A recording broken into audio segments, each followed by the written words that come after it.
Today we are going to be talking about Narendra Modi, but we are not going to be talking about the little boy who came from poverty, became the Prime Minister of the biggest democracy in the world. We are going to be talking about a state minister who once was banned from entering into United States, became Prime Minister, controlling both United States and Russia at the same time. And we are going to be using one of my favorite books of all time, The 48 Laws of Power by Robert Greene, to do the comparison. Starting with the law number 6. Court attention at all cost. The law states, everything is judged by its appearance. What is unseen counts for nothing. Never let yourself get lost in the crowd, then or buried in oblivion. Stand out, be conspicuous at all cost. Make yourself a magnet of attention by appearing larger, more colorful, more mysterious than bland and timid masses. Modi applied this strategy in an unbelievable fashion.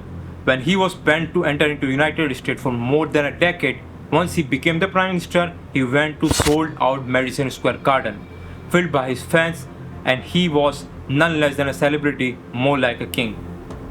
When he walked into the arena, everybody lost their mind. The whole attention came onto him. He was the sun and everybody was the planet. His speech was phenomenal. The way he walked, the way he talked to the people around the world was phenomenal. That showed that he knows how to get attention at all cost. He never misses an opportunity where he can show his appearance. He always makes his appearance felt at every single time. And this was just one of the examples of many other appearances that has made by him in every single country around the world. From Japan to Russia, he has done it all. Not just that, in his own country, every single billboard, every single poster has his name and face on it. In tons of different languages, tons of different slogans, he is everywhere and his presence is omnipresent. Not just that, he has his own TV shows, his own podcast, his own channels. Literally every single news media channel is owned by him. There is always campaigning going around and his name is always on the television, on the radio 24/7 at all times. And we are just scratching the surface of what he has done. He has met with every single big leader in the world. He has met with every single CEO, including Mark Zuckerberg, Elon Musk, or even Sam Altman. He has made his presence felt like nobody else. He is the prime example of how to keep attention on yourself. Now moving to the second law, the law number 20, do not commit to anyone. This law says, it is a fool who always rushes to take sides. Do not commit to any side or cause but yourself by maintaining your independence. You became the master for others, playing people against one another, making them pursue you. At this point of time, India has an unfair advantage against the world. Everybody is fighting each other and India is in the middle of everybody. US wants to move from China from production and India is the next best choice. On the other hand, Russia wants to sell its resources, its oil, and there is no market in the United States or Europe. So who comes next? India. India can control both United States and Russia at the same time. And Modi is taking advantage of that. He is never picking a single side. He is never with anybody else than himself. Everybody is dancing on his fingertips. He is a true puppet master. And now let's deep dive into this topic. This law has been divided into two parts. Part 1, do not commit to anyone. Be courted by all. It says, if you allow people to feel they possess you at any degree, you lose all power over them. By not committing your affections, they will only try harder to win over you. Stay aloof and you gain the power that comes from attention and frustrated desire. Play the virgin queen. Give them hope, but never satisfaction. Part 2 says, do not commit to anyone. Stay above the fray. And it says, do not let people drag you into their petty fights and squabbles. Seem interested and supportive, but find a way to remain neutral. Let others do the fighting while you stand back. Watch and wait. When the fighting parties are good and tired, they will ripe for the picking. You can make it a practice, in fact, to stir up quarrels between other people and then offer to mediate, gaining power as go-between. As we can see, Modi can do this all at the same time. He's in the middle.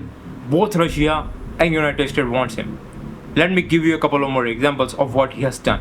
When the BRICS summit is happening, BRICS wanted to do its own currency, but Modi stayed with the United States dollars.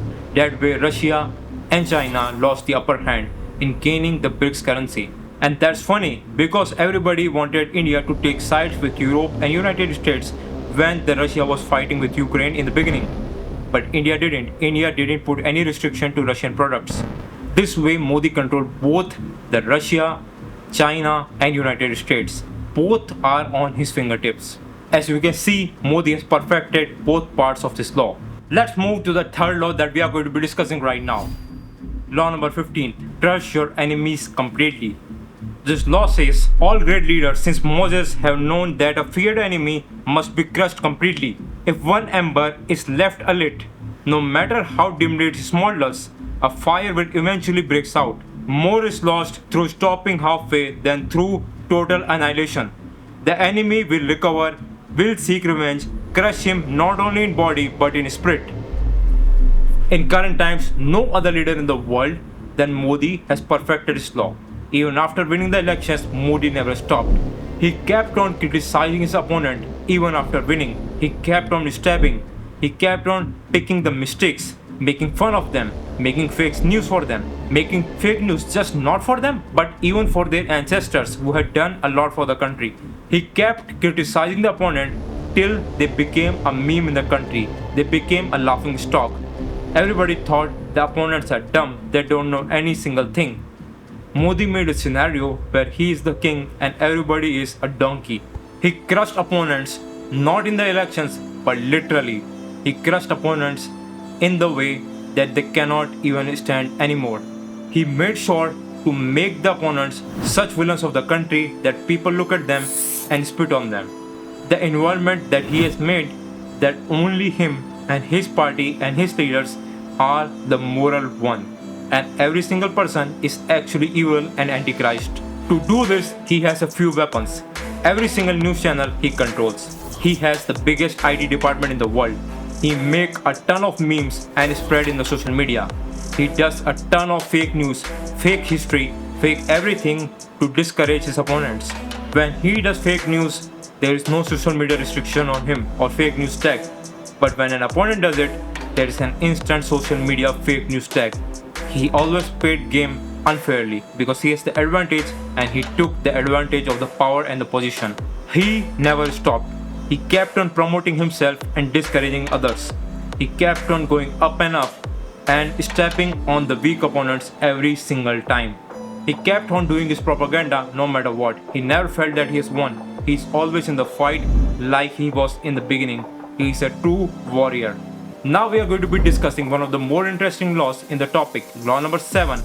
Get others to do the work for you, but always take the credit. This law says use the wisdom, knowledge and legwork of other people to further your own cause. Not only such assistance save you valuable time and energy, it will give you a godlike aura of efficiency and speed. In the end, your helpers will be forgotten and you will be remembered. Never do yourself what others can do for you. This means that you have to be a cunning guy to reach to the top of the mountain. You don't have to do every single thing, and you should not do every single thing. You have limited time and energy and you should save it. And Modi has done that. Modi has taken advantage of other people's knowledge. Let me tell you, he is not formally educated. Even he has said it himself, but you can see him when there is an ISRO aircraft launch, when there is a scientific discovery, when there is a wildlife discovery. He is always there to take the credit. Okay, let me give you a funny example. In an interview, he said that he took pictures from a digital camera in 1987, but the camera was never invented till almost 95-96. How he has done it, nobody knows, but he took the advantage of the opportunity presented to him. In another interview, he said he told how to fly aircraft over the clouds so radars can't detect the aircrafts. Is it funny, isn't it? He is not formally educated into physics, but he has done the interview. He has taken the credit for the military operations. He has taken military operation credits for more than one occasion. People make it seem that he is the genius, he is the god, he knows every single thing, and he takes opportunity every single time that is presented to him. Whenever he gives interviews, he tells it with such a grace that you're gonna feel, oh my god, this dude is a godlike creature. He has just such an incredible things in his life. So much knowledge, so much things that he has done are absolutely unbelievable. This is the power of taking credits. Another example, during the COVID-19 pandemic, he took all the credit for every single thing that was done in the country. From providing medical assistance, to manufacturing medicines, to providing shelters, he took advantage for every single thing. He made funds on his name, he never disclosed any amount, but he always be there to take the name. He's the guy, he's the showman, and he knows it, how to take credits for others' work. Now let's move to another law. Law number 34, be royal in your own fashion. Act like a king to be treated like one. This law says, the way you carry yourself will often determine how you are treated.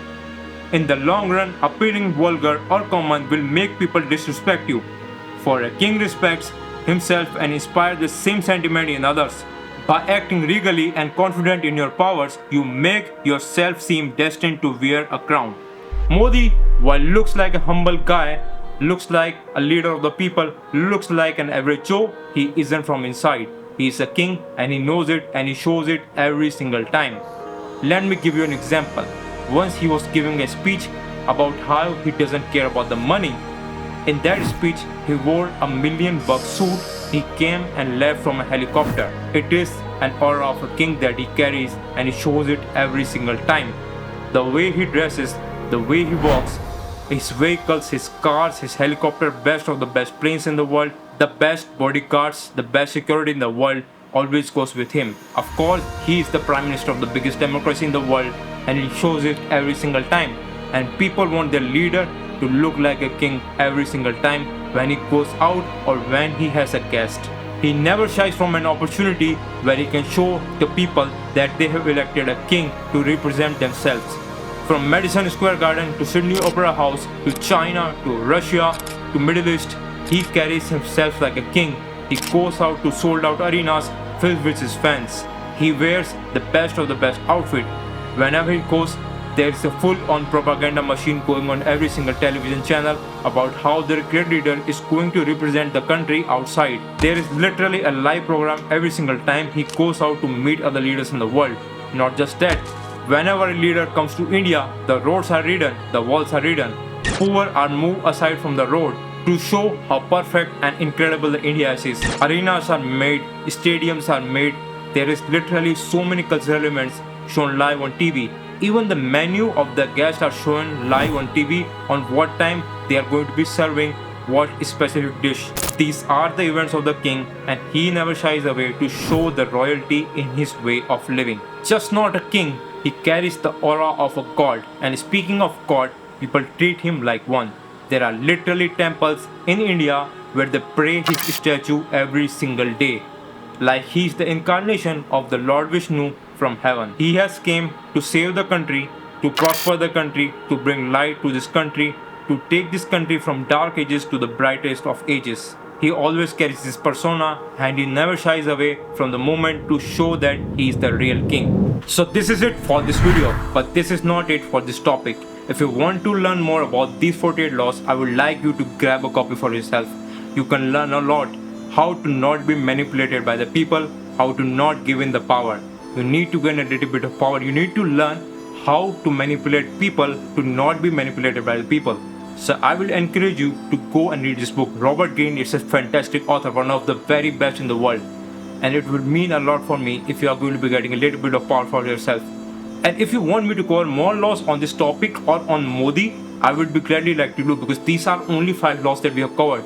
And he applies more than 30 himself. So this for right now. See you next time, and hopefully you're gonna have some more power.